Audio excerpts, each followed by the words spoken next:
Perahan anggur.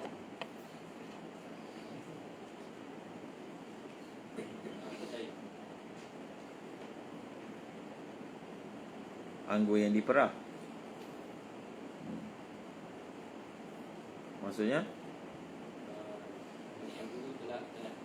Okeylah, ikutlah apa pun. Ayah nak faham.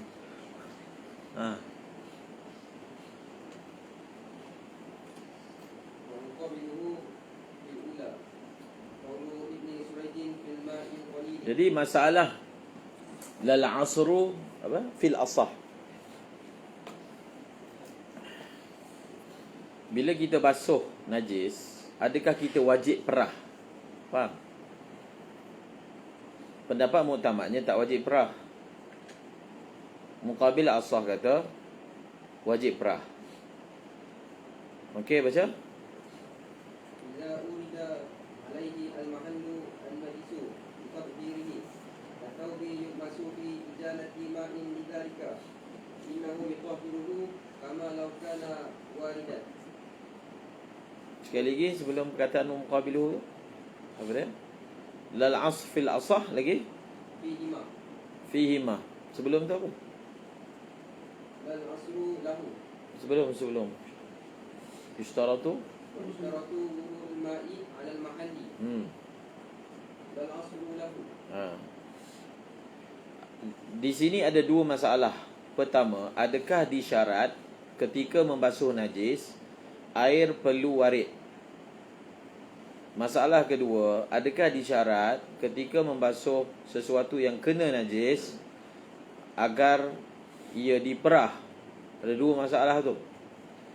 Dalam kedua-dua masalah ini, pendapat yang muktamadnya adalah ia disyaratkan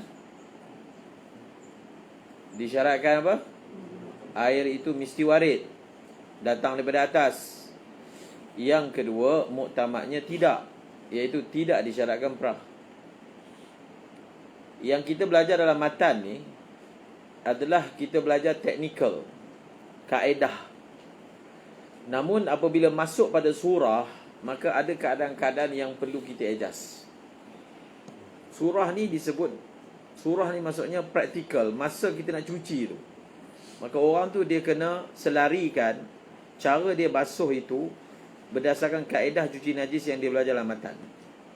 Sebab itu dalam kitab syarah dia akan bagi beberapa surah, kemudian diterangkan cara nak basuh benda tu. Sebab kalau surah-surah praktikal amali itu tidak diterangkan, kadang-kadang kita kehilangan idea untuk menyuci benda tu dengan menjaga syarat-syarat menyuci najis berdasarkan mazhab al-Imam Syafi'i. Tak faham? Faham tak apa saya cakap? So nanti kita akan ambil beberapa contoh bagaimana cara menyuci najis yang disebutkan. Surah menyuci najis. Contohnya bila bangkai masuk dalam perigi. Ada sebut dalam Fathul Mu'in kan? Surah. Jadi macam mana cara cuci air perigi tu? Macam mana? Isu air perigi adalah air dia sentiasa bertambah. Kita buang air, dia bertambah. Buang air bertambah. Buang air bertambah. Dan ada air perigi kurang 2 kolah. Air perigi kurang 2 kolah. Membasuh pakaian menggunakan mesin basuh. Itu contohlah. Jadi bila nak selesaikan masalah ni, kita perlu memastikan, yang pertama kita kena hafal ni, apa kaedah cuci najis berdasarkan mazhab Syafi'i. Faham betul kaedah-kaedah dia. Contohnya tak perlu perah, air mesti warid. Apabila diaplikasikan dalam surah menggunakan mesin basuh, adakah semua syarat-syarat yang dipelajari itu dipenuhi dalam surah menggunakan mesin basuh? Faham? Kita cuci najis kena atas lantai. Memang kita dah belajar kan? Kita belajar tu dipanggil teori. Belum, dalam kitab tak tulis cuci lantai macam mana, tak tulis.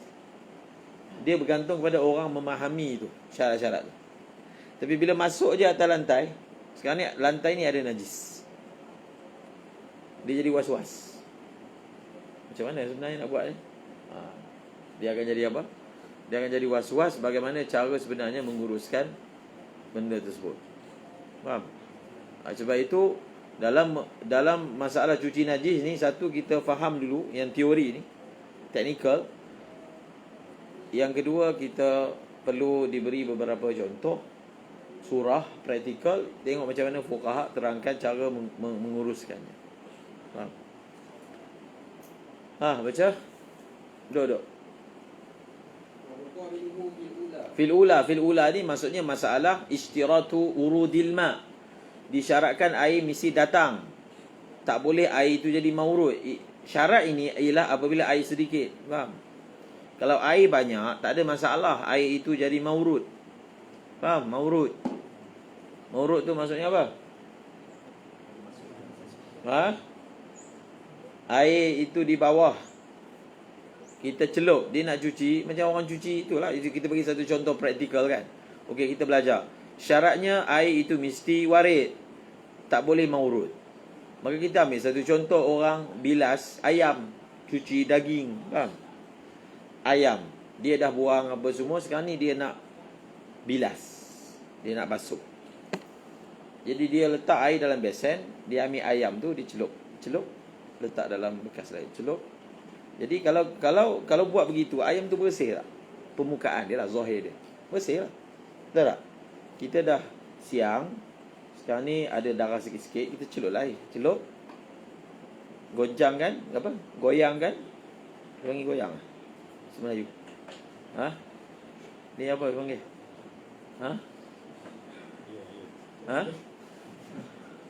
Kami tak belajar universiti. Tu tanya tu. Itulah kata dia buat. Ataupun yang nak senang lagi, kita buh semua air dalam tu, kita goncang kan, ayak kan, kemudian kita tuang air tapis, lagi cepat kan. Orang buat kedai makan buat macam tu, cepat sikit. Jadi betul tak cara macam tu cuci ayam? Itu yang dimasukkan praktikal. So bila praktikal, betul tak? So kita kan dah hafal syarat cuci najis. Ayam itu betul najis sebab dia ada kena darah kan. Setelah kita buang lemak dia, sekarang kita nak basuh. Kalau kita tadah air dalam besen ni ghalibnya bukan 2 kolah lah. Mana ada besen besar sampai 2 kolah kan. Kemudian kita celup, maknanya apa? Air itu jadi maurud. Ayam tu mutanajis. Ayam itu jadi warid. Bila kita buat begitu, maka air itu jadi mutanajis. Kita celup je, bila najis, celup je, air itu jadi mutanajis. Faham? Jadi macam mana air mutanajis boleh menyuci benda yang mutanajis? Ia tak betul. Sebab itu diterang, apa cara betulnya? Macam-macam cara, fikirlah apa juga cara yang mana air itu warid. Kalau dia nak pakai air banyak, dia buka paip satu-satu ayam kan. Ataupun dia letak dalam raga. Dia letak dalam raga yang ada. Raga kan orang panggil. Ataupun orang panggil apa? Turun saji. Yang ada lubang-lubang tu. Orang panggil apa? Penapis. Penapis. Letak penapis, tak ayam. Tapi dia kena bolak-balik kan lah. Bolak kena, kan.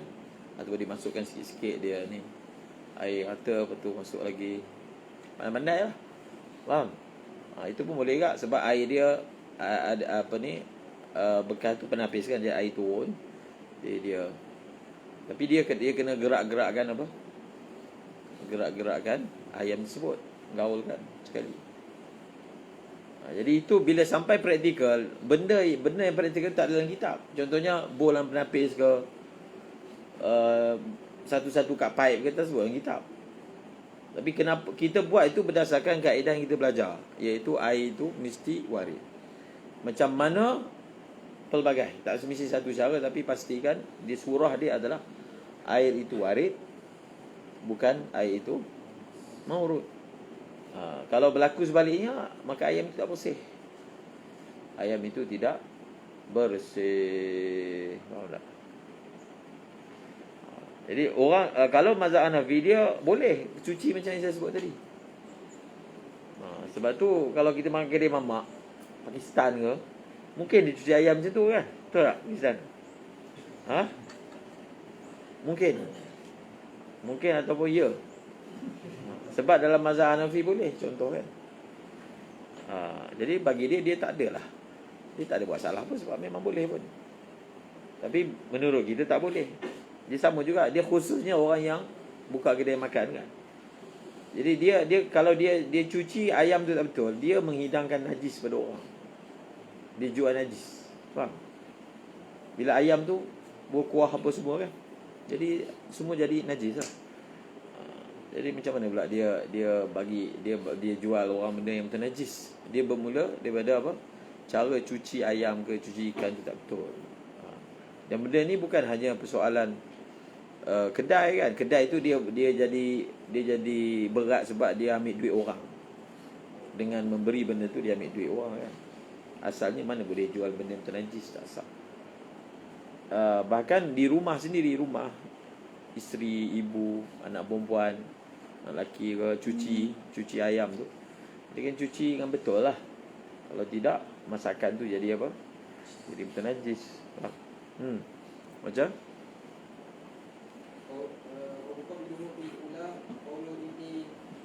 Muqabil, maksudnya Muqabil kata boleh. Air tu jadi maurud boleh. Ibnu Suraj kata. Lagi? Idza apa? Idza urida alaihi al-mahallun najisu bitadhkirihi. Idza urida alaihi alal ma al-mahallun najisu. Faham? Boleh lah. Muqabil kata urida, bila benda yang mutanajis, al-mahallul mutanajisu urida alal ma. Faham? Tempat yang mutanajis tu kita datangkan atas air yang sedikit. Boleh. Lagi? Ini dia punya wajah hujah dia. Dia berhujah, dia ada satu masalah. Ibarat tu dalam kitab, dia panggil ijanah.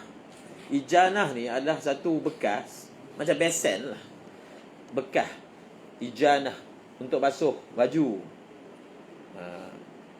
Untuk basuh baju bekas besen ke baldi ke. Kalau zaman dulu benda tu dia memang melekat je dekat dinding, dia buat elok-elok pakai simen. Jadi nak rendam baju dalam tu. Jadi tak kisahlah, tapi itu ijanah. Seperti mana dia kata baju Berarti baju yang ditenggelamkan dalam bekas air. Dalam bekas air Untuk membersihkannya. Maka sungguhnya air tersebut menyucikan baju tersebut. Air tersebut menyucikan baju tersebut.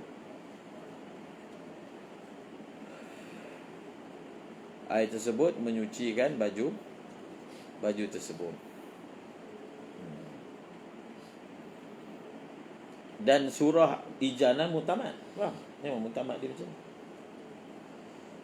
Jadi bila ulama fatwakan air dengan ijanah tu,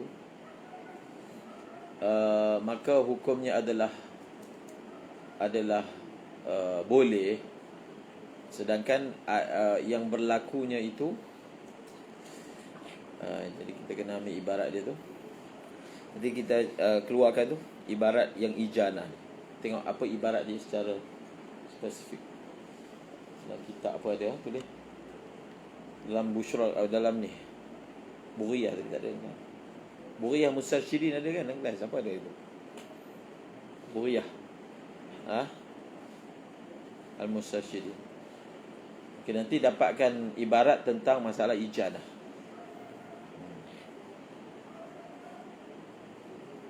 Sebab ibarat ijanah itulah yang digunakan oleh sebahagian mereka yang mengatakan sah mencuci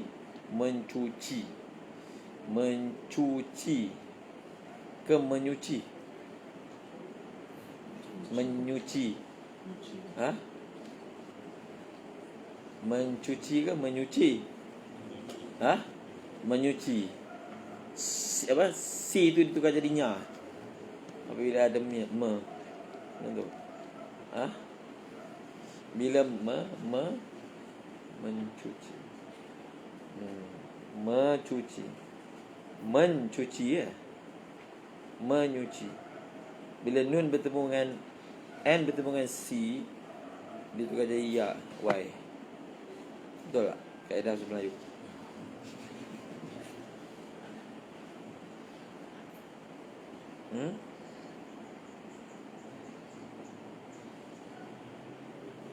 Tapi mencapai tadi menyapai. Mencapai ke menyapai? Mencapai. Menyuci. Mencuci lah yang betulnya, bukan menyuci. Lagi? Bagaimana sama hukumnya kalau air tersebut warid? Ada masalah ijazah. Dia cari ibarat ijazah. Jadi mereka yang berpandangan bahawasanya boleh mencuci najis, baju yang bernajis menggunakan mesin basuh, antara ibarat yang digunakan ni ibarat ijazah. Cuma ibarat itu kita perlu dapatkan teks penuh dia tentang masalah baju yang dimasukkan ke dalam ijazah, dan ulama telah fatwakan bahawasanya baju tu bersih. Faham? Sedangkan berlakunya baju tu warid. Ikut mana pula baju tu bersih kan? Macam Buriah. Kama law kana waridan. Kama law kana Waridan. Lagi? Yakhilafi ma law al-qurrihu fihi ayan yusubihi. Tak, sebelum kama law kana tu apa? Innahu yutahhiruhu. Innahu yutahhiruhu. Innahu yutahhiruhu. Sebelum tu apa? Ijanah. Innahu yutahhiru. Lagi? Innahu yutahhiruhu kama law kana waridan. Kama law kana waridan. Kama law kana waridan. Okey, lagi? Yakhilafi ma law al-qashur riyahu fihi wa yanjusu bihi. Lagi? Wal khilafu fi thaniyati mabniyun. Baca ibarat tu dalam Qalyubi tentang ijanah.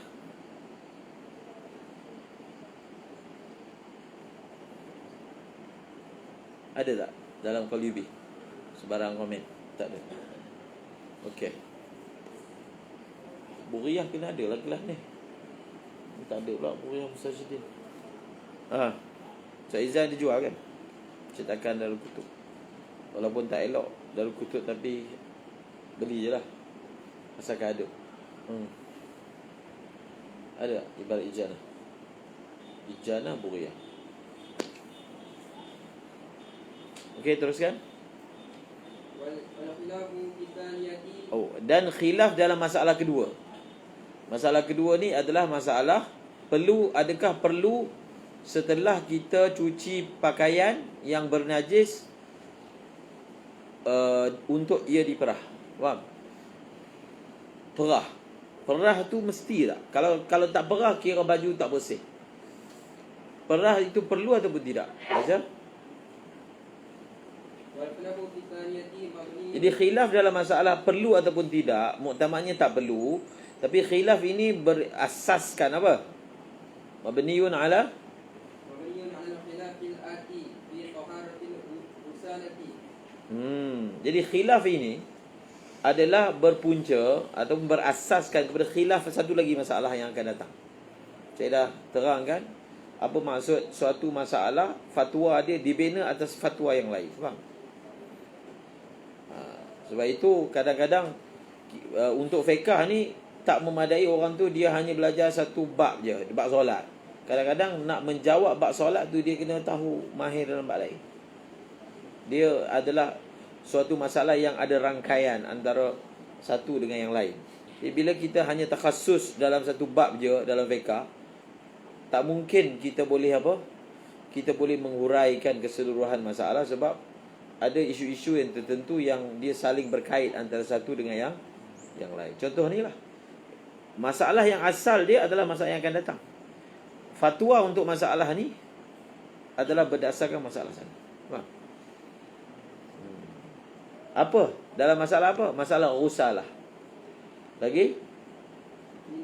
إن كنا بطهارتها وهو الأظهر ولا يشترط العصر وإلا أشرط.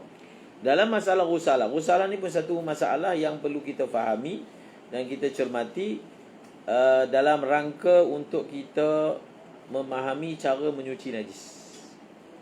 Usalah ni maksudnya air lebihan basuhan. Itu panggil usalah. Apakah syarat-syarat untuk usalah itu dihukum suci? Faham?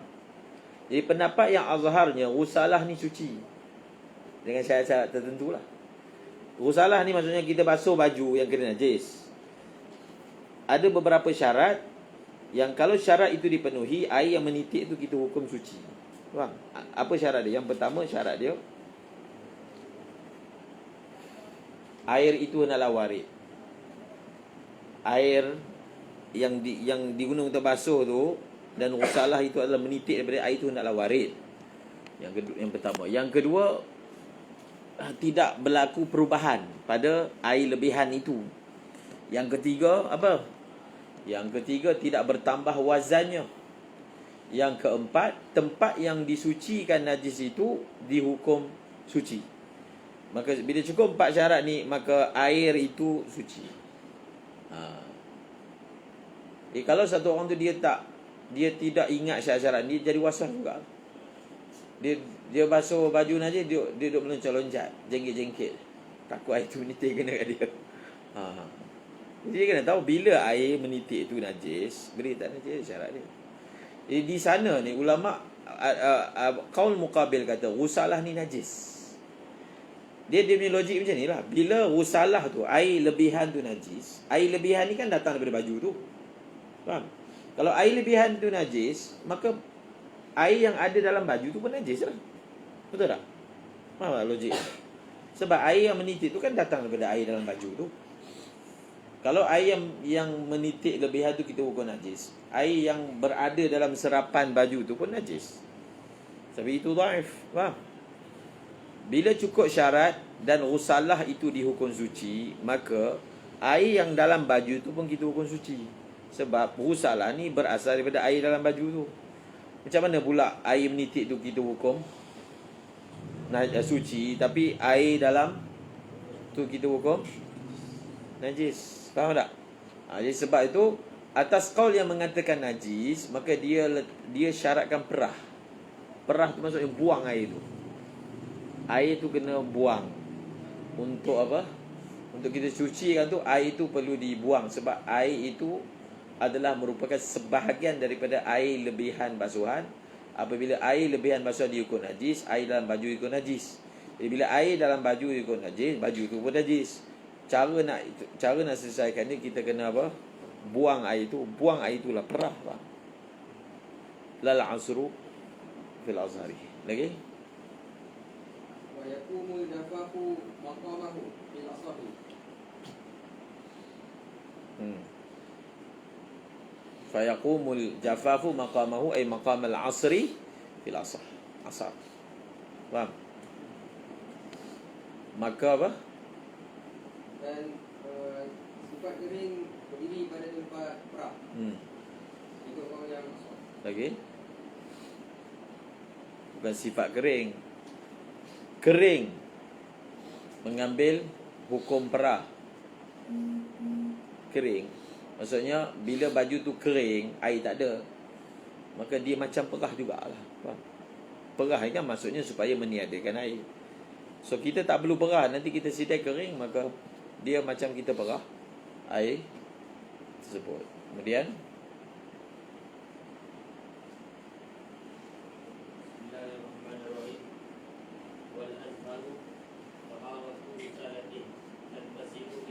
ini masalah usalah pula.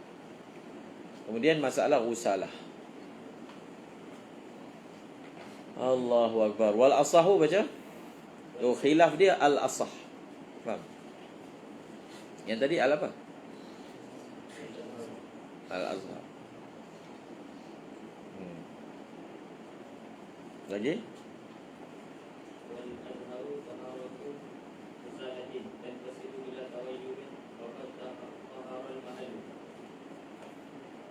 Jadi kena hafal apakah syarat-syarat ghusalah di hukum suci. Ghusalah maksudnya apa? Air ghusalah. Dia bab fu'alah ni memang dia punya khasiat dia ialah merujuk kepada ma yatabaqqa min syai'. Faham? Contohnya kan subabah. Subabah ni apa? Subabah ni air dalam bekas kita tuang. Kita tuang kan? Ada baki lagi. Dalam bekas tu ada lebih-lebih seredak air kan. Orang tak panggil seredak lah untuk air. Maksudnya lebihan air tu kita tuang kan mesti ada baki juga kan. Orang Arab panggil subabah. Subabah ni maksudnya ma yatabaqqa minal ma'i ba'da sabbi. Air yang berbaki daripada air yang masih berbaki selepas dicurahkan. Ia sama juga ghusalah fu'ala. Fu'ala ni apa? Fu'ala. Air lebihan daripada basuh. Faham? Air lebihan daripada basuh. Baca. Bila kita basuh air menitik tu kan dipanggil apa? Ghusalah. Dia air tu najis ke tidak? Jawapan dia tafsil. Cukup syarat dia suci, tak cukup syarat najis. Faham? Semalam saya dah sebutkan tentang masalah ghusalah bagi ghusalah air yang digunakan untuk membasuh najis mughalladhah, betul tak? Ya, ada pembahasan tu. Ghusalah air. Okey, sebelum kita masuk ni, kita cuci najis mukhaffafah. Najis mukhaffafah tu ada poin yang perlu disebutkan sebenarnya.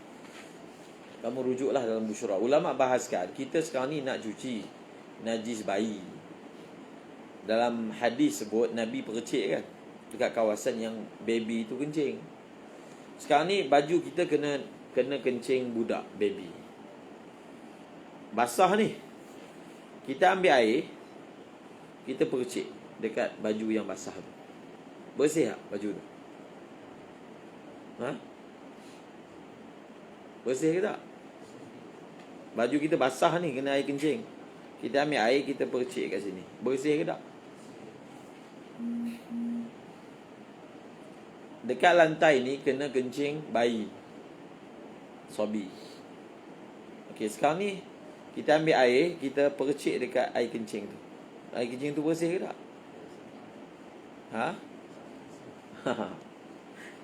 Bersih ke tak? Sebab itu ulama Syafi'i sendiri bahaskan. Sebab kalau tengok zahir hadis nampak macam bila baby tu kencing, Nabi percik kawasan tu. Maksudnya pakaian Nabi masih basah, zahir lah. Sebab peristiwa tu nampak macam berlaku sejurus selepas je peristiwa tu berlaku. Takkan dah kering kot. Faham? Maka sebahagian fuqaha Syafi'i kata, ya, tak perlu dia nak hilangkan ain najis. Yalah, walaupun kencing baby tu tak pekat macam sabiyah, tapi dia mesti ada bau juga. Faham? Mesti ada bau. Dia ada cecair dia basah. Jadi adakah yang dimaksudkan oleh fuqaha dibersihkan dengan cara renjis tu, kita renjis je walaupun ada lagi basah tu?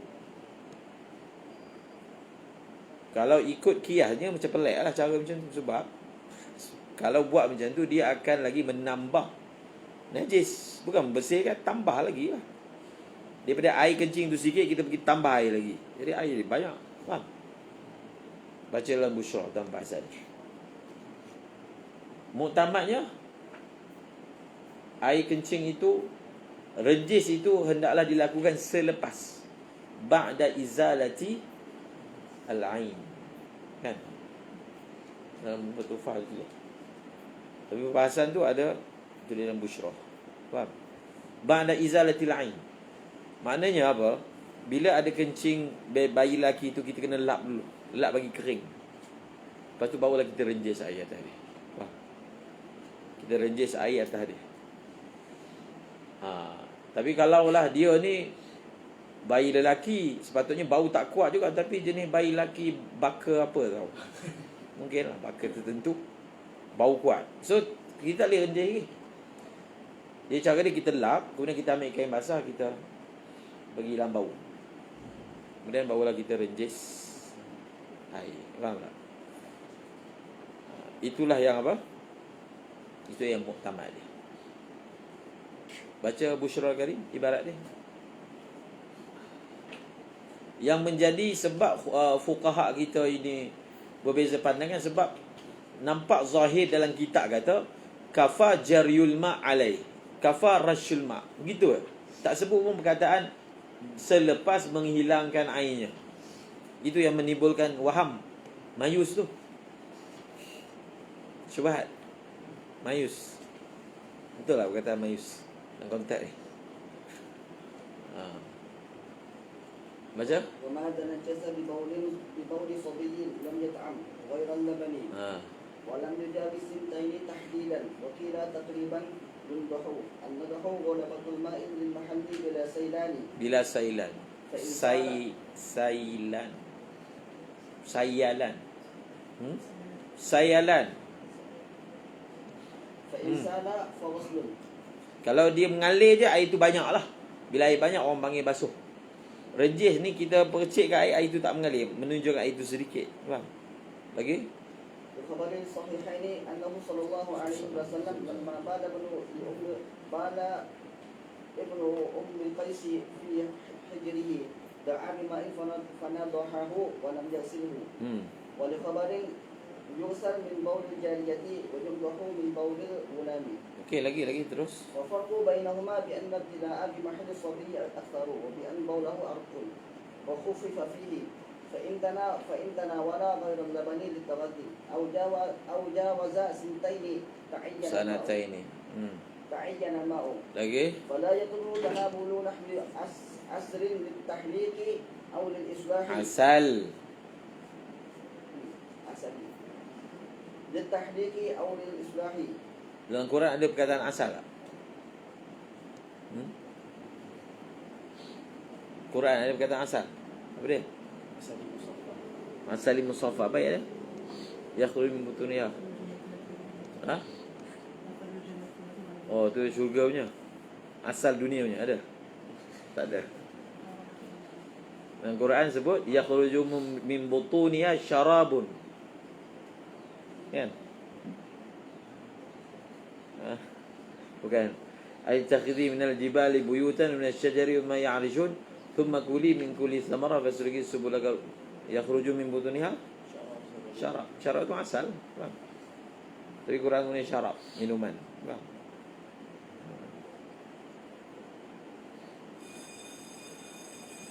Sebab tu asalnya untuk diminum, bukan untuk dikahwini. Faham?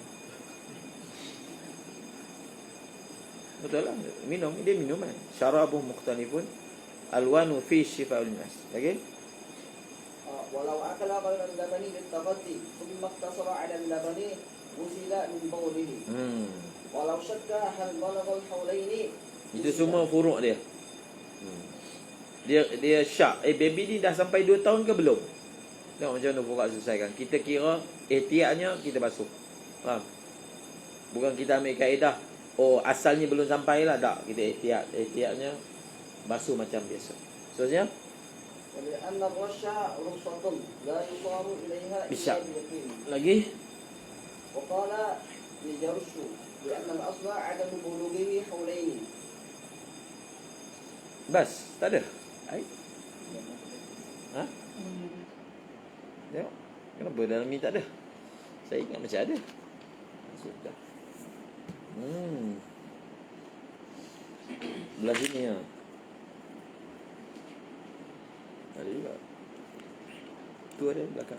Belakang. Zahirul matni annahu la yajibu muka surat 144. Annahu la yajibu. Dia kata zahir matan annahu la yajibu zawalul awsafi fil mukhaffafah. Tak perlu. Wa huwa zahirul hadith. Wa qadiyatu kalamihim kama fil imdadi wa atamad fil fata wal i'am aidan.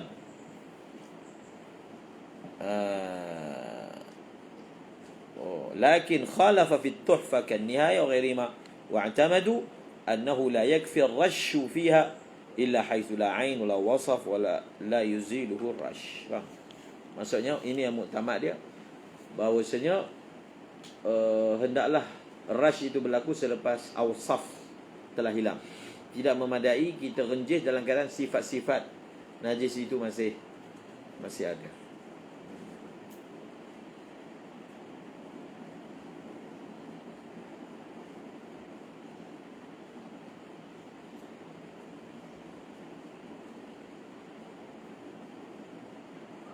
Okey. Baca.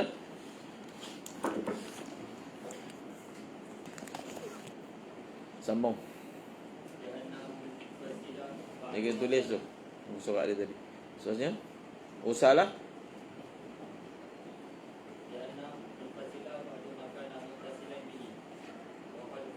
Itu dia punya.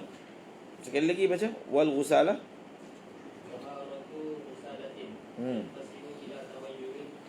Tanfasilu bila taghayyurin. Di syarat yang pertama apa? Tidak berubah. Yang kedua?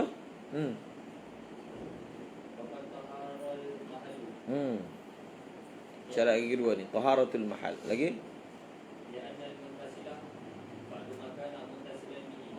Jadi saya dah sebut dah.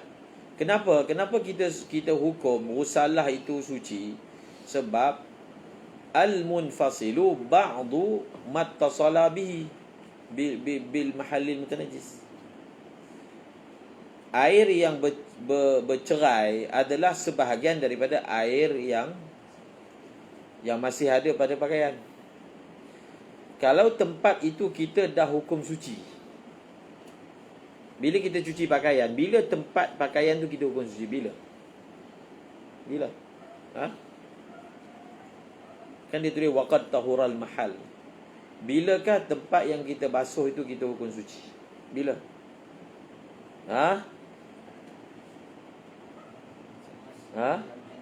Selepas sudah hilang ainnya, baunya, rasanya dalam surah yang mudah dihilangkan. Jadi kalau tempat tu kita dah hukum suci sebab dah hilang dia punya sifat-sifat yang perlu dihilangkan, maka air yang menitik selepas itu semua kita hukum suci. Tapi selagi tempat tu kita belum hukum suci, maka air yang menitik tu najis. Faham? Selagi apa? Tempat itu kita belum hukum suci. Sebab itu syarat ghusalah itu suci. Waqad tahural mahal. Tempat yang dibasuh itu, apa dia? Tempat yang dibasuh itu sudah dihukum suci. Faham? Lagi?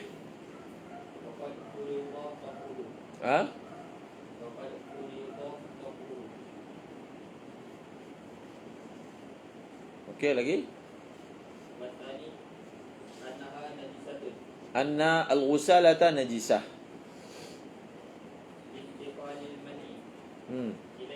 Nampak? Itu dia punya wajah dia.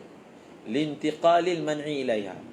Muqabil asah ni dia kata, walaupun tempat yang dibasuh itu kita dah hukum suci, air menitik tu kita hukum najis. Sebab apa? Sebab manak. Manak ke manik?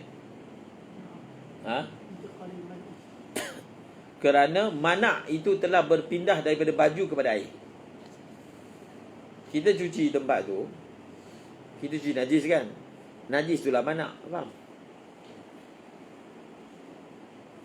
Yang menyebabkan pakaian tu kita hukum najis. Bila najis tu dah tak ada, tempat tu kita hukum suci, tapi najis tu dah berpindah pada air. Faham? Jadi air tu hukum najis. Dia punya hujah macam tu. Faham tak? Kerana apa? Kerana manak yang ada pada pakaian. Lintiqalil manak maksudnya minal mahallil mutanajjis ilal ghusalah. Lintiqalil manak baca? Ilaiha ay lintiqalil man'i min al mahallil mutanajjis ilaiha ilal ghusalah. Maka ghusalah itu kita hukum najis. Lagi? Dia kiaskan dengan air musta'mal. Air musta'mal kan?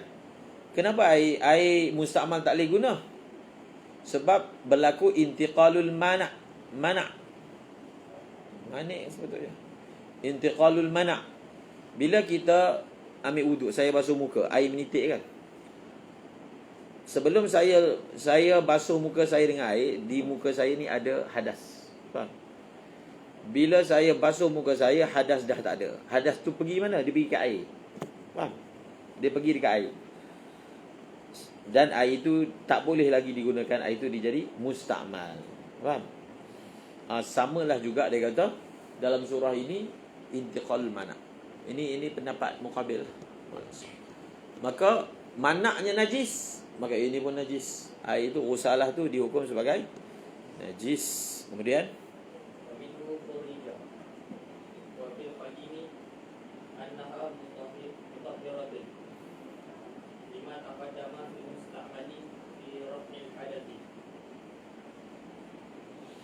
lagi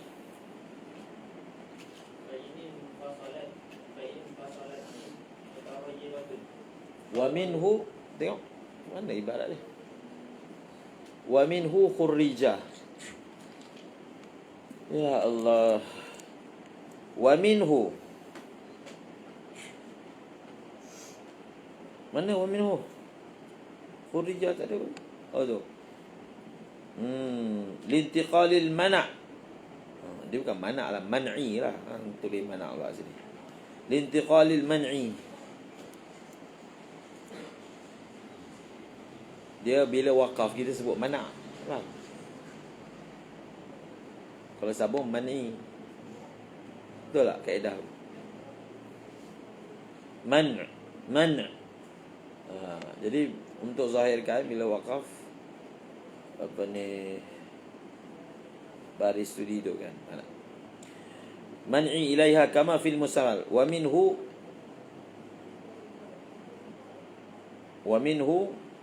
bukan khurrija, lintiqalil man'i ilaiha kama fil musta'mal wa minhu kharaja. Mana ada takhrij? Ada takhrij qaul mukharraj.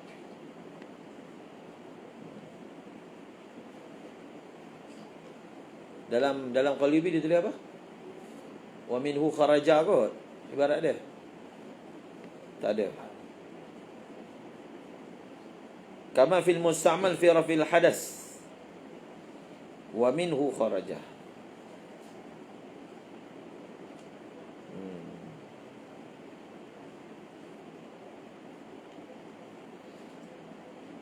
Wa fil qadimi annaha mutahhirah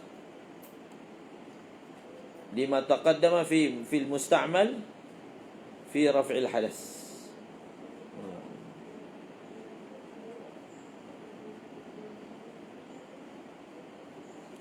Okey, kita hold dulu perkataan minhu kharaj, tapi zahir dia ada beberapa ihtimal. Lagi wa fil qadimi. Baca. Berdasarkan qaul qadim, ghusalah ni annaha mutahhiratun, bukan mutahharah, tahirah. Air ghusalah ni apa dia? Air ghusalah ni adalah suci lagi menyucikan. Kemudian lima taqaddama fil musta'mali. Lima taqaddama fil musta'mali, maksudnya qaul, ada satu qaul dalam mazhab Syafi'i, qaul qadim, betul tak? Bahwasanya air musta'mal adalah suci lagi menyucikan. Oleh kerana masalah ini dikias ini atas qaul yang kedua lah. Oleh kerana Muqabil Asar telah menyamakan masalah ini dengan masalah air musta'mal. Dan oleh kerana air musta'mal ada qaul qadim dia suci lagi apa? Menyucikan. Maka samalah juga dalam bab ini, dia suci lagi menyucikan. Faham? Itu yang dimaksudkan. Mungkin itu maksud dia wa minhu kharaja ataupun khurrija wa fi qaulil qadim. Maksudnya berdasarkan kias kepada masalah musta'mal, Muqabil Asah mengatakan dia adalah apa? Mutanajis kan? Tapi kalau kita kiaskan juga berdasarkan satu qaul dhaif, itu qaul qadim yang mengatakan air musta'mal ni suci lagi menyucikan, maka dia punya mafhum dia ghusalah ni pun suci lagi menyucikan. Faham tak? Itu yang dimaksudkan wa minhu kharaja wa fi qaulil qadimi annaha mutahhiratun lima taqaddama fil musta'mali Hmm. Lagi? Habis. Itu kepelbagaian qaul. So kita boleh simpulkan ghusalah ni dia ada 3 pandangan. Pertama, dia adalah suci tapi tidak menyucikan, musta'mal. Ghusalah ni musta'mal. Air ghusalah ni musta'mal, faham? Yang kedua apa? Dia adalah najis. Yang ketiga, berdasarkan qaul qadim, dia adalah apa? Mutahhirah.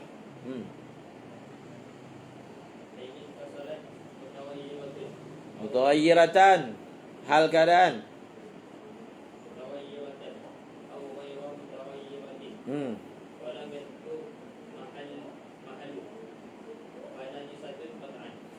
Nampak? Kalaulah air itu berpisah, sedangkan hal keadaan dia berpisah tu, hal keadaan dia berubah. Macam contoh kita basuh darah, bau darah baru kan, banyak.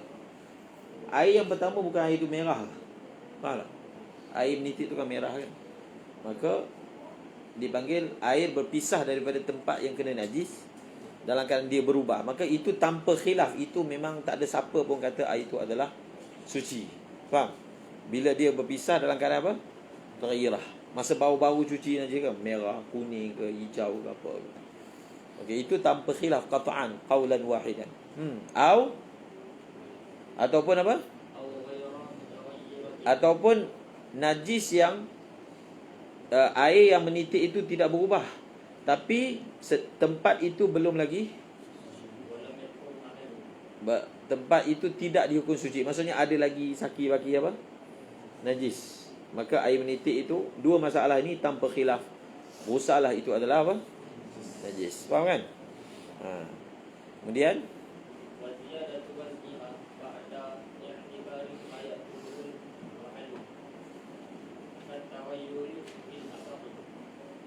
mubtada kataghayyuri khabar. Wa ziyadatu wazniha ba'da i'tibari mahallu fil asah. Kemudian fuqaha Syafi'i beza pandangan pula tentang masalah bertambah wazan. Bertambah wazan. Bertambah wazan tu maksudnya kalaulah kita timbang air tu sebelum apa? Sebelum dia dicurahkan pada tempat tu dan selepas ada berlaku pertambahan wazan, maka adakah air itu dihukum suci ataupun tidak? Pendapat yang asahnya kat taghayyur, maksudnya hukum dia macam air itu berubah. Apa maksud dia? Seperti mana kalau air itu berpisah dalam keadaan berubah, tadi kita baca tadi dia masih dihukum najis, maka sama juga kalau air itu berpisah, hal keadaan telah bertambah wazannya, maka sama juga iaitu air itu dihukum sebagai najis. Sebab itu dia tulis dalam kitab, selepas kita mengambil kira air yang diambil oleh tempat, ialah air dia sebenarnya bukan bertambah, kurang. Bila dah resap dekat kain tu, mestilah air tu kurang kan. Kita ambil kira, maksudnya kalau tiba air dalam kain tu berapa banyak, air menitik tu berapa, kemudian najis yang mungkin mengekorinya tu berapa, so timbang dia jadi lebih. Faham? Maka ghusalah itu pun dihukum najis. Dalam syarah ni dia sebut secara berpisah-pisah. Sebab itu mudah yang nak ingat ni, dalam takirat dia sebut sekaligus. Sekaligus. Dia sebut tadi 4 syarat kan. 4 syarat ghusalah. Bila ditanya apakah syarat-syarat ghusalah dihukum suci, kena hafal. Bukan semua dalam matan. Itu yang tak boleh jawab Pak Isa tu. Faham?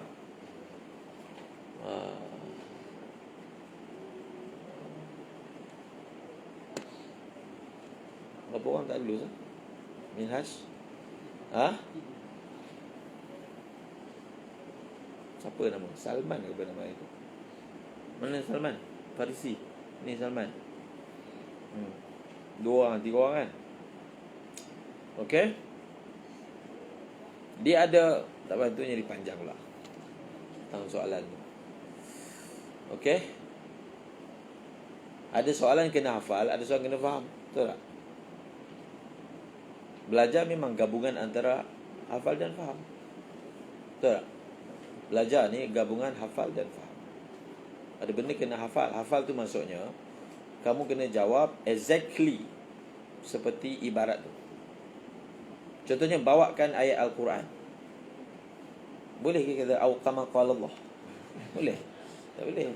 Bawa ayat, sebiji ayat tu. Orang baca Quran, syahadah kan? Dia salah panjang pun salah. Betul tak? Kialah lah ni salah sikit. Tak ada. Kalau tajwid lagi dengung pun kira salah. Ada benda yang mana kita nak makna je, kita tak nak lafaz je, kita nak makna. Mafhum sudah memadai. Contohnya qawaid fiqhiyah yang kita kata, bawakan kaedah fiqh merujuk kepada masalah ini. Sepatutnya kamu kena bawa kaedah tu secara exactly, seperti mana lafaznya macam tu. Bukan jadi mujtahid sendiri, reka kaedah baru pula. Sepatutnya tak ada markah, sepatutnya. Tapi kalau dapat markah tu, syukur, faham? Sepatutnya tak boleh. Kaedah sebiji macam kaedah macam tu sebut. Ini kaedah apa dah? Tak ada kitab kaedah. Kemudian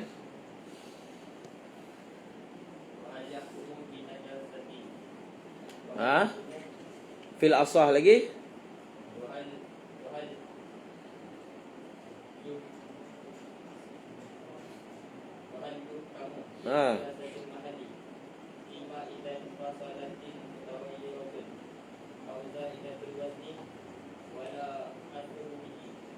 Wala apa?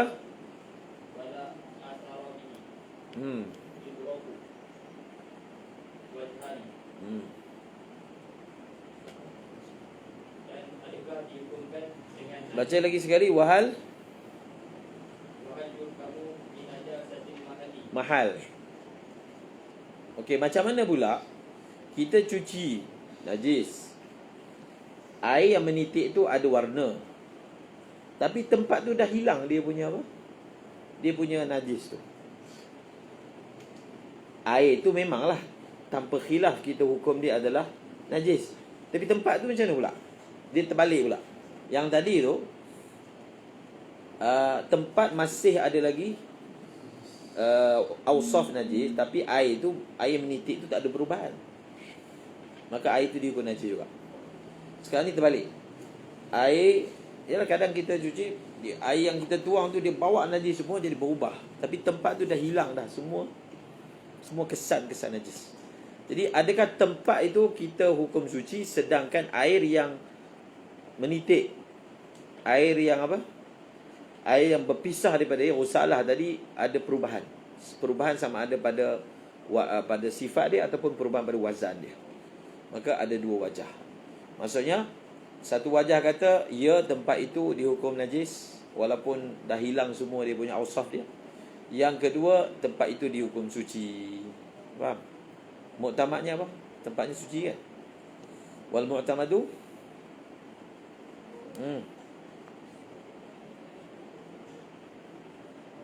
muktamadnya ada tulis dalam kitab.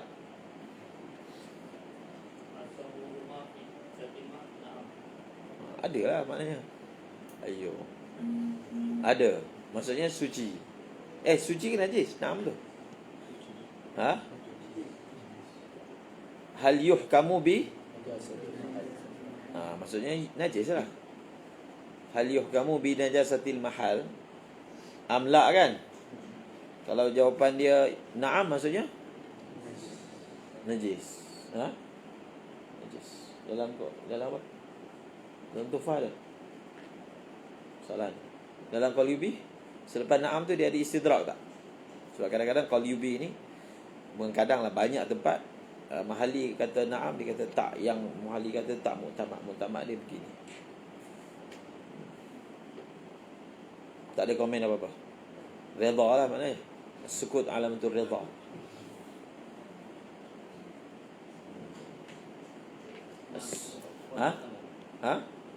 Dia apa? Dia kata apa? Dia muwafaqah. Dia kata huwal mu'tamad. Itulah yang mu'tamadnya.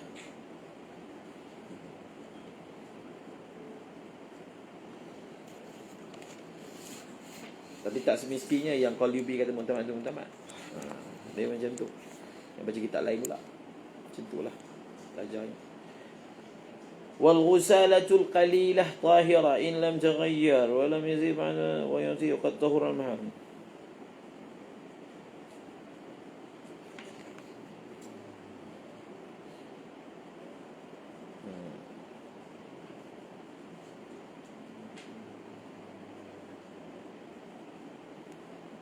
أما قبل انفصالها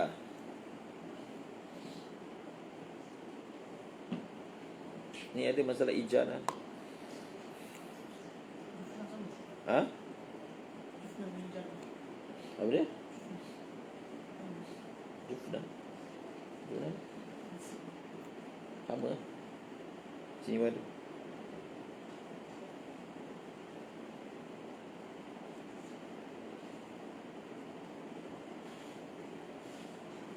Okey. Tak apa. Khalas. Habis dah kan? Ha? Ada sikit lagi. Ha.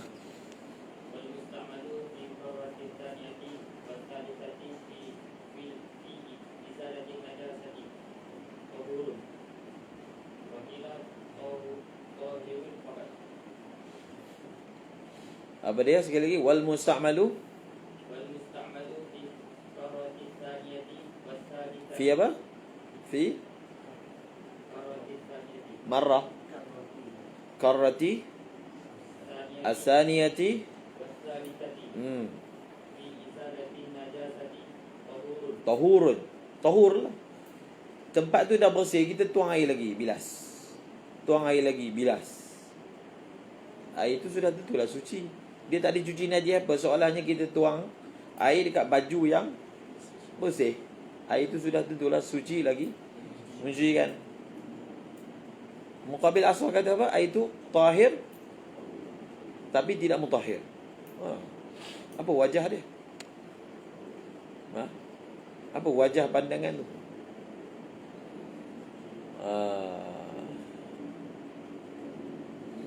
Apa wajah dia? Adakah disunatkan kita bila cuci najis tempat tu dah bersih, adakah kita disunat bilah lagi? Kali kedua, bilah lagi kali ketiga. Sunat tak? Ha?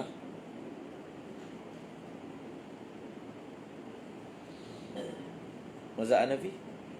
Sunat tak? Ha?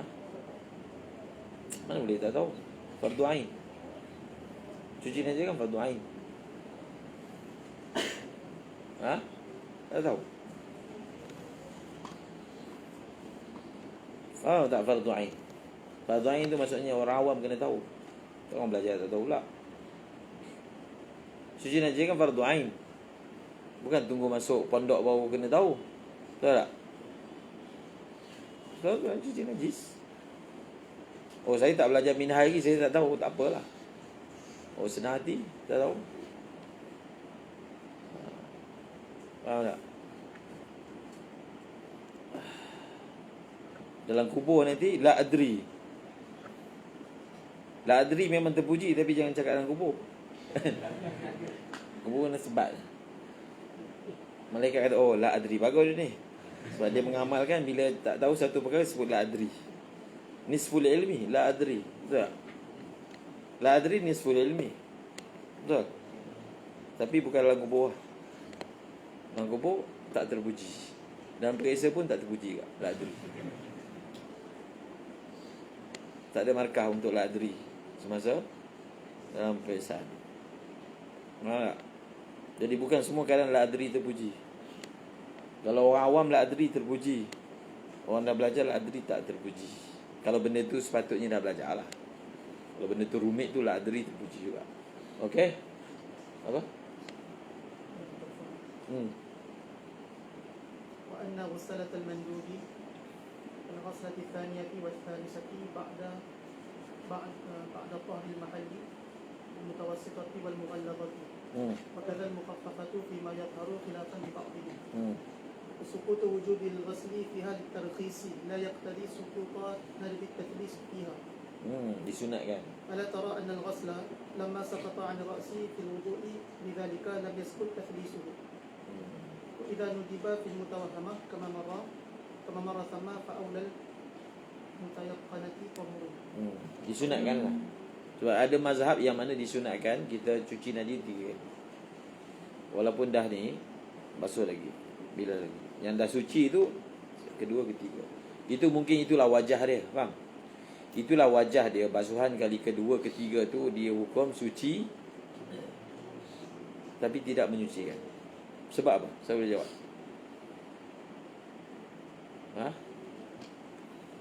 Saya boleh jawab, dia boleh keluar kelas awal kalau dia nak.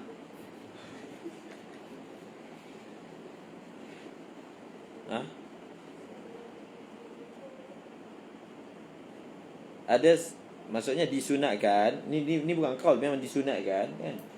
Disunatkan najis tu kita basuh 3 kali. Mazhab Hanafi pun ada sebut tu. Dekat Yaman, Syekh, saya pernah cerita kan, Syekh Muhammad bin Ahmad Amuh, dia ulama Hanafi dan dia memang orang Pakistan. Dia orang Pakistan lah, orang Sind. Sind di mana? Pakistan. Tapi dulu benda tu semua satu, Pakistan tu. Sindi, tapi dia orang Sindi. Dia bukan Pushtun ataupun apa lagi? Dia panggil apa? Punjabi. Sindi. Jadi di Hudaidah tu, tempat yang saya belajar tu, dia ada perkampungan orang Hindi. Nama tempat tu pun orang panggil Suqul Hunud. Kampung ni semua ni keturunan India. India Pakistan, Hindi lah. Syekh ni yang kita belajar dengan dia, berketurunan dia lah. Syekh Ahmad bin Muhammad Amuh. Amuh tu bahasa Sind. Bila tulis dalam riwayat hidup dia, Sind, Amuh tu bahasa Sind maknanya bau apa? Tufah apa? Bau apple gitulah. Portugal ke apa apple. Jadi di Hudaidah ni ada ulama Hanafi. Memang ulama Hanafi. Syekh apa nama? Syekh Ahmad Faqirah, guru Syekh Muhammad Amuh. Jadi masa di sana saya ambil kesempatan juga untuk belajar. Tapi sedikit lah. Nak sebut pun kita belajar tak banyak pun. Fiqh Hanafi juga. 2 kitab. Dua-dua tak habis. Sebab orang lain-lain. Faham? Yang kitab pertama tu kitab yang masyhur lah. Kalau Hanafi ni Nurul Idah. Itu nak kata dia macam Safinah, di atas lagi, dia banyak lagi masail. Satu lagi kitab apa? Quduri tu lah. Quduri tu dengan Syekh Ahmad Hussein Faqirah. Ni Syekh Ahmad bin Muhammad. Tapi dua-dua tak habis. Okey. Seterusnya baca. Walau najisa ma'idun. Tak habis lagi. Ni baru lah. Baru. Faslun baru. Sambungan. Salah baru. Seterusnya. Walau najisa ma'idun. Berapa muka surat lagi? Pak Najib ni? 1. Oh ni tepi ni je. Okey. Nampak macam bahasa surat bawah. Bawah kita baca. Okey, seterusnya. Walau najisa ma'idun. Kal-qadi wa tabsi wa tuni. Ta'adzara. Dalam mazhab Syafi'i dia ada khilaf juga. Bila ma'i, cecair selain air menjadi mutanajis, adakah dia boleh dibasuh, dibersihkan? Contohnya madu ke dan lain-lain lah. Dia yang pastinya dia bukan air. Dia bukan mak. Dia ma'i. Contohnya lauk lah, kita masak kari. Lepas tu masuk tak cicak. Faham? Masuk tikus ke, lipas ke. Itu cerita lain, lipas. Masuk tikus. Jadi macam mana? Boleh tak kita makan? Ta'azzara tu maksudnya dah tak ada jalan untuk basuh. Buang aja. Khalas. Buat bau. Ini memerlukan iman lah orang menega khususnya. Orang menega dia masak banyak lah. Dia masuk, kalau ikut hukum fiqahnya, benda tu semua kena buang. Mungkin dia boleh basuh lah ayam tu. Masak kuah je masak bau. Ayam tak najis kan, ni kuah tu. Jadi Ta'azzara. ta'azzara bil mu'jamati Baca dengan mu'jamah, bukan ta'addara, ta'azzara. Lagi? tadhiru wa ila yadhkuru Saya suruh tengok kan apa beza antara najis susah dihilangkan dengan najis ta'azzara izalatu. Tak boleh dihilangkan. Lagi? wa ila yadhkuru Ada satu wajah yang dhaif mengatakan boleh lagi. Madu tu masuk. Kita ada lagi cara untuk apa? Minyak lah, minyak. Kalau kita tengok cara orang proses minyak kelapa sawit, kita tak akan guna minyak kelapa sawit. Pernah tengok tak macam mana minyak kelapa sawit tu dibuat? Tak pernah tengok. Saya pun tak pernah. Khabar. Dia kelapa sawit kan banyak. Jadi dia akan masukkan dalam mesin kisar tu kelapa sawit. Kat atas tu mungkin ada tikus, ada tupai apa semua. Masa kita potong tu dia duduk sekali dalam tu. Jadi dia akan masuk. Jadi dia perah. Itu tapis. Jadi kalau dalam kelapa sawit tu ada benda apa, kira sekali lah. Sekali je. Faham? Lepas tu baru kita tapis. Bukan kita lah, mereka. Lagi? Seterusnya Kazaiti ya.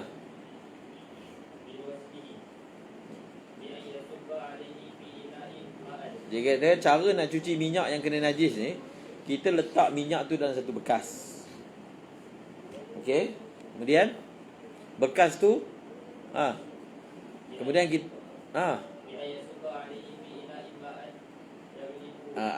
kemudian kita letak air. Kita letak air sampai air tu telah apa? Mengatasi minyak. Kemudian kita kacau.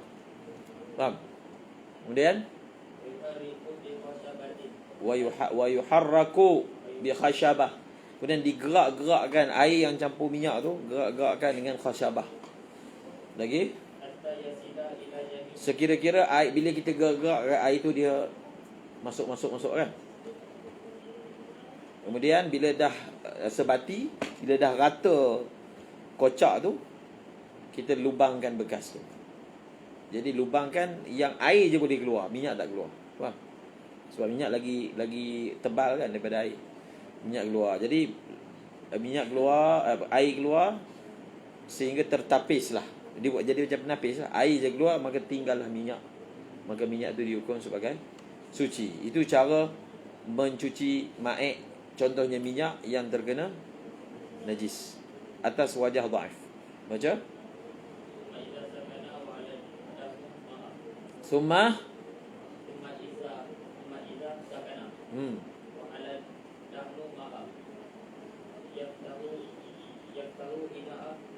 Summa idza sakana wa 'ala dahna. Minyak bawah ke air bawah? Air bawah. Air lagi ringan daripada minyak. Apa teori fizik dia? Bagi tahu apa nama fizik dia? Ketumpatan. Bukan tumpat Kelantan tu. Ketumpatan dia. Jadi benda yang ringan dia akan tenggelam. Macam tu. Benda yang ringan dia akan duduk bawah, benda yang berat duduk. Minyak duduk atas. Minyak ringan. Minyak lagi ringan daripada air. Minyak lagi ringan. Bukan minyak berat ke? Minyak ringan. Betul teori dia. Kecepatan dia tak. Okey, boleh buat uji kaji. Tapi memang minyak duduk atas bukan? Betul lah, minyak duduk atas. Tenggelam. Benda yang ringan duduk atas lah. Benda yang berat tenggelam. Itu dipanggil teori apa? Teori Newton. Apa? Nama ahli fizik tu? Apa? Einstein. Isaac Newton. Pengasas teori gravity. Apa nama? Newton. Dia duduk Dia duduk bawah pokok. Dia sedang mengkaji apakah punca suatu benda ni, kita ni tak terapung, melekat kat bumi kan. Kalau kita baling suatu benda daripada tempat yang tinggi, jatuh lah. Betul tak? Tapi kalau baling benda yang macam ringan, dia melayang pula. Betul tak? Melayang. Ada orang kata apa, Isaac Newton ni ahli sihir.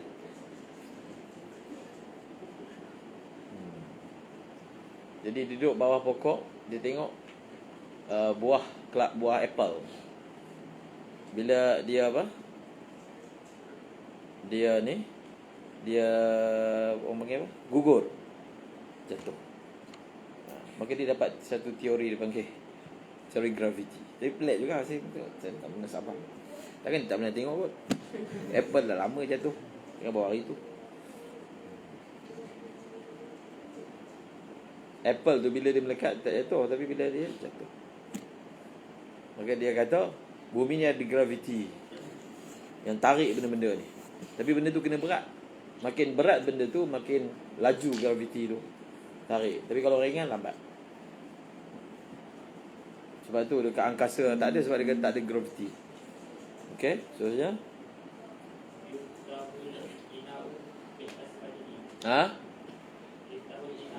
Jadi kita buka bekas tu daripada bawah. Itu satu contoh lah. Sebab air dekat bawah kan. Nanti keluar sekali minyak sekali. Itu kena buka. Dia tak boleh buka macam tu. Dia keluar terus. Gravity kan. Jadi dia kena lubangkan biar air keluar sikit supaya kita boleh kawal. Faham? Bila agak-agak air dah habis, tutup balik. Tinggal minyak je. Tapi dhaif lah. Kemudian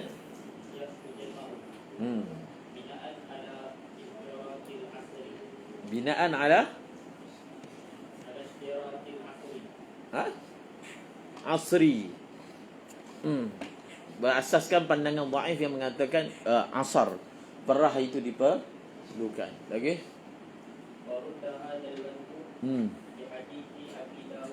Ini hadis yang menjadi dasar kepada kita bahawasanya ada beza antara air dengan cairan.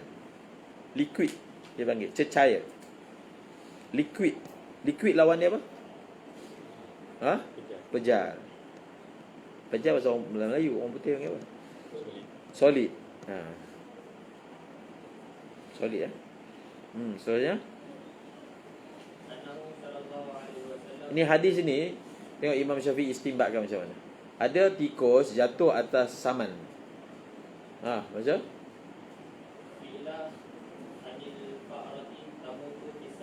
bisamni. Samni minyak ghee lah. Ghee minyak beku. Ghee. Saman ni berasal daripada apa? Ghee ni dibuat daripada susu kan. Lagi margarin tu semua kan asal dari minyak. Kemudian kalau dia dah cair, sebab dia boleh mencair. Kalau kita panaskan mencair kan. Nabi SAW sebut, kalau minyak itu cair, maka buanglah apa? Fa'alquha in kana jamidan. Buang tikus tu dan buang kawasan sekeliling yang jatuh tikus. Tak perlu buang semua. Faham? Kalau dia cair, buang semua sekali. Sekali dengan tikus, sekali dengan minyak, semua sekali. Jadi daripada hadis ini bagaimana diistinbatkan masalah tadi? Baca. Jangan kamu sentuh, jangan dekati, buang semua sekali. Lagi?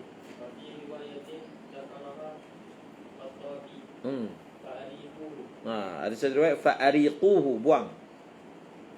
Yang apa? Yang ma'id tadi. Yang cair tadi. Kemudian ini dia punya wajah istidlal. Sebab itu bila kita tanya dalil, kamu tidak berpada dengan bawa dalil, kena bagi tahu wajah istidlal. Faham? Bawakan dalil. Apa saya tanya soalan hari itu? Tentang masalah apa? Masalah wad'ul yadi ala ra'si bila mar, kan? Ada minta dalil tak? Bagilah. Kalau bawa dalil wamsahu biru'usikum, tak betul lah dalil. Betul lah dalil. Dalil bagi pendapat mu'tamad. Kalau bawa pun apa wajah istidlal, sebab zahir ayat tu tak ada kena-mengena dengan masalah letak. Bahkan zahir ayat itu menyokong muqabil yang mengatakan mesti sapu kan. Mesti sapu. Ayat tu kan sebut sapu, ayat tu sebut letak. Terangkanlah wajah istidlal dia. Barulah sempurna pembawaan dalil. Bukan bawa hadis bas. Tak. Hadis itu bagaimana diambil hukum. Kaedah dia. Jalan. Kalau matematik tu dia panggil, satu kita buat jawapan, kita bagi jawapan. Satu dia panggil jalan kira. Faham? Jalan kira tu. Bahkan kalau matematik tinggi, jalan kira tu lagi besar daripada jawapan. Sebab jawapan mungkin dia hafal. Faham? Jalan kira tu lagi panjang kan. Kalau orang masuk Olimpik dia panggil apa? Oh, pertandingan matematik. Oh, dia ada pertandingan matematik. Dia 9 soalan bukan 9, 6 soalan ke 9 jam. Dia jawab apa? Dia ada pertandingan matematik dunia. Jadi dia panjang tu, itu jalan kira tu sampai kiraan tu macam mana. Sebab dia tulis jawapan mungkin dia hafal je kan. Mungkin lah. Tapi jalan kira tu menunjukkan orang tu pandai ke tak pandai. Lagi? Terusnya, Kalaulah sebenarnya cairan yang tercemar dengan najis ni masih lagi boleh dibersihkan, nescaya Nabi tak suruh buang semua sekali. Nampak itu kefahaman dia. Sebab Nabi adalah sangat mengambil berat soal pembaziran. Kalau dia masih boleh guna lagi, Nabi sebutlah, contohlah cuci ke apa ke. Tapi Nabi sebut kalau dia cair, buang terus. Sebab Nabi juga memberi cara untuk masih lagi mengekalkan minyak yang beku tadi. Nabi kata buang tikus dan buang minyak yang sekeliling kena bangkai tu, yang lain boleh pakai. Maknanya di situ ada panduan. Kalau selagi boleh, menunjukkan Nabi akan bagi tahu. Kalau boleh, Nabi akan bagi tahu. Tapi dah sampai kena buang semua, menunjukkan benda tu mana tak ada jalan dah. Itu dia punya cara pemahaman terhadap hadis tu. Baca. Lam yakun fihi tariban. Lam yakun fihi tariban. Fihi ay fil ma'i'il mutanajjis. Zalika lah merujuk kepada ariquhu ataupun la taqrabuhu kan, yang kamu dekati dia. Ataupun Nabi SAW sebut curahkanlah dia. Faham? Allahumma salli ala Muhammad. Lagi? Waqad a'ada al-musannifu al-mas'alata fi ma bil bai'. Dalam masalah jual beli nanti akan ada masalah yang sama disebutkan. Cuma dalam masalah sana ulama bincangkan, okey, adakah seorang itu masuk soalan lebih kelas 7. Apakah hukum menjual minyak yang mutanajis? Minyak tapi mutanajis. Ada dua pendapat. Dua pendapat ni berasaskan pendapat sini. Faham tak? Dia kaedah jual beli benda yang mutanajis ni, kalau benda yang mutanajis itu boleh dibasuh, maka hukumnya sah kita jual. Kita jual baju itu mutanajis. Boleh tak basuh? Basuh lah, jual lah. Orang beli tu dia basuh lah. Faham? Maka sah. Tapi kalau kita jual sesuatu yang mutanajis dan tak ada jalan untuk basuh dia, maka walaupun dia mutanajis, hukum dia sama macam najis ain. Maka dibawa masalah ad-duhnul mutanajis, minyak yang mutanajis. Ada dua pendapat lah, sah ataupun tak sah jual dia.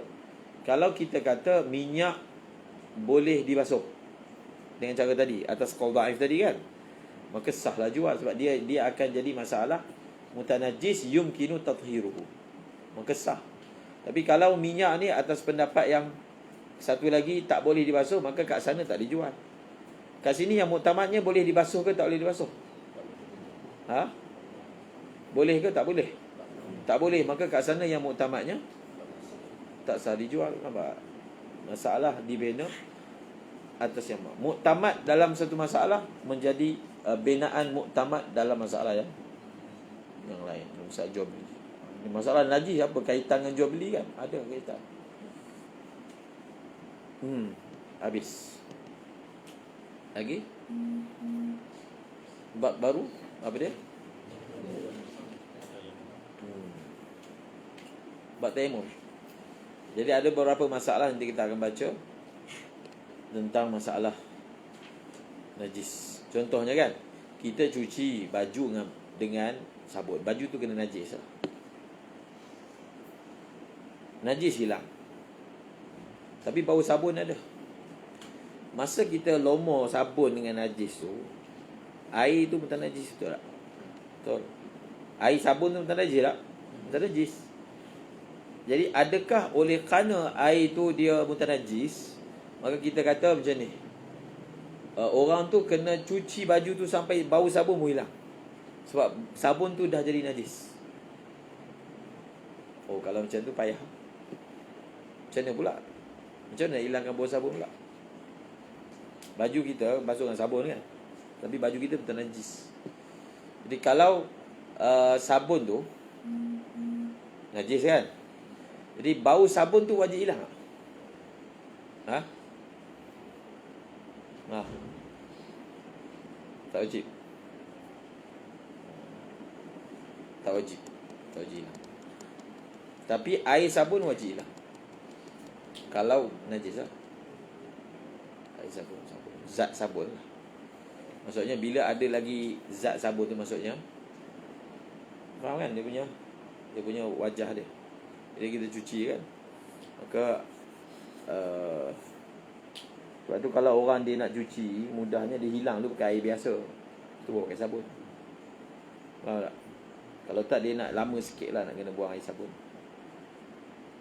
Ni was-was pula nanti. Kadang-kadang bukan air sabun pun, buih air je. Banyak apa tak habis-habis air sabun. Yang dia nampak tu bukan air sabun, itu buih air. Air pun ada buih lah. Betul tak? Tapi buah air tak banyak lah macam sabun. Wallahu a'lam bishawab. Subhanallah.